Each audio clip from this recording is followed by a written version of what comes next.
Book 1, Chapter 49, of Resurrection. "So this is what it means, this," thought Nekhludoff as he left the prison, only now fully understanding his crime. If he had not tried to expiate his guilt, he would never have found out how great his crime was. Nor was this all. She, too, would never have felt the whole horror of what had been done to her. He only now saw what he had done to the soul of this woman. Only now she saw and understood what had been done to her. Up to this time Nekhludoff had played with a sensation of self-admiration, had admired his own remorse. Now he was simply filled with horror, and yet he could not imagine what would come of their relations to one another. Just as he was going out, a jailer, with a disagreeable, insinuating countenance, and a cross and medals on his breast, came up and handed him a note with an air of mystery. "Here is a note from a certain person, your honour," he said to Nekhludoff as he gave him the envelope. "What person?" "You will know when you read it." "A political prisoner. I am in that ward, so she asked me, and though it is against the rules, still feelings of humanity—" The jailer spoke in an unnatural manner. Nekhludoff was surprised that a jailer of the ward where political prisoners were kept should pass notes inside the very prison walls, and almost within sight of everyone. He did not then know that this was both a jailer and a spy. However, he took the note and read it on coming out of the prison. The note was written in a bold hand, and ran as follows. "Having heard that you visit the prison, and are interested in the case of a criminal prisoner, the desire of seeing you arose in me. Ask for permission to see me. I can give you a good deal of information concerning your protégé, and also our group. Yours gratefully, Vera Doukhova." Vera Doukhova had been a schoolteacher in an out-of-the-way village of the Novgorod government, where Nekhludoff and some friends of his had once put up while bear-hunting. Nekhludoff gladly and vividly recalled those old days and his acquaintance with Doukhova. It was just before Lent, in an isolated spot 40 miles from the railway. The hunt had been successful, 2 bears had been killed, and the company were having dinner before starting on their return journey, when the master of the hut where they were putting up came in to say that the deacon's daughter wanted to speak to Prince Nekhludoff. "Is she pretty?" someone asked. "None of that, please," Nekhludoff said, and rose with a serious look on his face. Wiping his mouth, and wondering what the deacon's daughter might want of him, he went into the host's private hut. There he found a girl with a felt hat and a warm cloak on, a sinewy, ugly girl. Only her eyes, with their arched brows, were beautiful. "Here, miss, speak to him," said the old housewife. "This is the prince himself. I shall go out meanwhile." "In what way can I be of service to you?" Nekhludoff asked. I see you are throwing away your money on such nonsense. On hunting," began the girl in a great confusion. "I know. I only want one thing, to be of use to the people, and I can do nothing, because I know nothing." Her eyes were so truthful, so kind, and her expression of resoluteness and yet bashfulness was so touching, that Nekhludoff, as it often happened to him, suddenly felt as if he were in her position, understood and sympathized. "What can I do, then?" "I am a teacher, but should like to follow a course of study, and I am not allowed to do so. That is, not that I'm not allowed to. They'd allow me to, but I have not got the means. Give them to me, and when I have finished the course I shall repay you. I am thinking the rich kill bears and give the peasants drink. All this is bad. Why should they not do good? I only want 80 roubles. But if you don't wish to, never mind," she said gravely. "On the contrary, I am very grateful to you for this opportunity. I will bring it at once," said Nekhludoff. He went out into the passage, and there met one of his comrades, who had been overhearing his conversation. Paying no heed to his chaffing, Nekhludoff got the money out of his bag and took it to her. "Oh, please, do not thank me. It is I who should thank you," he said. It was pleasant to remember all this now, pleasant to remember that he had nearly had a quarrel with an officer who tried to make an objectionable joke of it, and how another of his comrades had taken his part, which led to a closer friendship between them. How successful the whole of that hunting expedition had been, and how happy he had felt when returning to the railway station that night. The line of sledges, the horses in tandem, glide quickly along the narrow road that lies through the forest, now between high trees, now between low firs weighed down by the snow, caked in heavy lumps on their branches. A red light flashes in the dark. Someone lights an aromatic cigarette. Joseph, a bear driver, keeps running from sledge to sledge up to his knees in snow, and while putting things to right, he speaks about the elk, which are now going about on the deep snow and gnawing the bark of the aspen trees, of the bears that are lying asleep in their deep hidden dens, and his breath comes warm through the opening in the sledge cover. All this came back to Nekhludoff's mind, but above all, the joyous sense of health, strength, and freedom from care, the lungs breathing in the frosty air so deeply that the fur cloak is drawn tightly on his chest, the fine snow drops off the low branches onto his face, his body is warm, his face feels fresh, and his soul is free from care, self-reproach, fear, or desire. How beautiful it was! And now, O God, what torment, what trouble! Evidently Verdukova was a revolutionist, and imprisoned as such. He must see her, especially as she promised to advise him how to lighten Maslova's lot. End of Book 1, Chapter 49.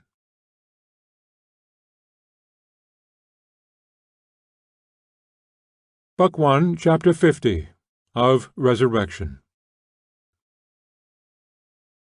Awaking early the next morning, Nekhludoff remembered what he had done the day before, and was seized with fear. But, in spite of this fear, he was more determined than ever to continue what he had begun. Conscious of a sense of duty, he left the house and went to see Maslenikov, in order to obtain from him a permission to visit Maslova in prison, and also the Menshoffs, mother and son, about whom Maslova had spoken to him. Nekhludoff had known this Maslenikov a long time. They had been in the regiment together. At that time Maslenikov was treasurer to the regiment. He was a kind-hearted and zealous officer, knowing and wishing to know nothing beyond the regiment and the imperial family. Now Nekhludoff saw him as an administrator, who had exchanged the regiment for an administrative office in the government where he lived. He was married to a rich and energetic woman, who had forced him to exchange military for civil service. She laughed at him and caressed him, as if he were her own pet animal. Nekhludoff had been to see them once during the winter, but the couple were so uninteresting to him that he had not gone again. At the sight of Nekhludoff, Maslenikov's face beamed all over. He had the same fat red face, and was as corpulent and as well dressed as in his military days. Then he used to be always dressed in a well-brushed uniform, made according to the latest fashion, tightly fitting his chest and shoulders. Now it was a civil service uniform he wore, and that, too, tightly fitted his well-fed body and showed off his broad chest, and was cut according to the latest fashion. In spite of the difference in age, Maslenikov was 40, the two men were very familiar with one another. "Hello, old fellow! How good of you to come! Let us go and see my wife. I have just 10 minutes to spare before the meeting. My chief is away, you know. I am at the head of the government administration," he said, unable to disguise his satisfaction. "I have come on business." "What is it?" said Maslenikov, in an anxious and severe tone, putting himself at once on his guard. "There is a person whom I am very much interested in prison." At the word prison, Maslenikov's face grew stern. and I should like to have an interview in the office, and not in the common visiting-room. I have been told it depended on you." "Certainly, mon cher," said Maslennikoff, putting both hands on Nekhludoff's knees, as if to tone down his grandeur. "But remember, I am monarch only for an hour." "Then you will give me an order that will enable me to see her?" "It's a woman?" "Yes." "What is she there for?" "Poisoning. But she has been unjustly condemned." "Yes, there you have it. Your justice administered by a jury. Ils ne font point d'autre," he said, for some unknown reason in French. "I know you do not agree with me, but it can't be helped. C'est mon opinion bien arrêtée," he added, giving utterance to an opinion he had for the last 12 months been reading in the retrograde Conservative paper. "I know you are a Liberal." "I don't know whether I'm a Liberal or something else," Nekhludoff said, smiling. It always surprised him to find himself ranked with a political party and called a Liberal, when he maintained that a man should be heard before he was judged, that before being tried all men were equal, that nobody at all ought to be ill-treated and beaten, but especially those who had not yet been condemned by law. I don't know whether I am a Liberal or not, but I do know that however bad the present day of conducting a trial is, it is better than the old. And whom have you for an advocate?" "I have spoken to Fanarin." "Dear me, Fanarin," said Maslennikoff, with a grimace, recollecting how this Fanarin had examined him as a witness at a trial the year before, and had, in the politest manner, held him up to ridicule for half an hour. "I should not advise you to have anything to do with him. Fanarin est un homme tare." "I have one more request to make," said Nekhludoff, without answering him. "There is a girl whom I knew long ago, a teacher. She is a very pitiable little thing, and is now also imprisoned, and would like to see me. Could you give me a permission to visit her?" Maslennikoff bent his head on one side and considered. "She's a political one?" "Yes, I have been told so." "Well, you see, only relatives get permission to visit political prisoners. Still, I'll give you an open order." "Je sais que vous n'abuserez pas. What's the name of your protégée?" "Dukova." "Elle est jolie?" "Hideous."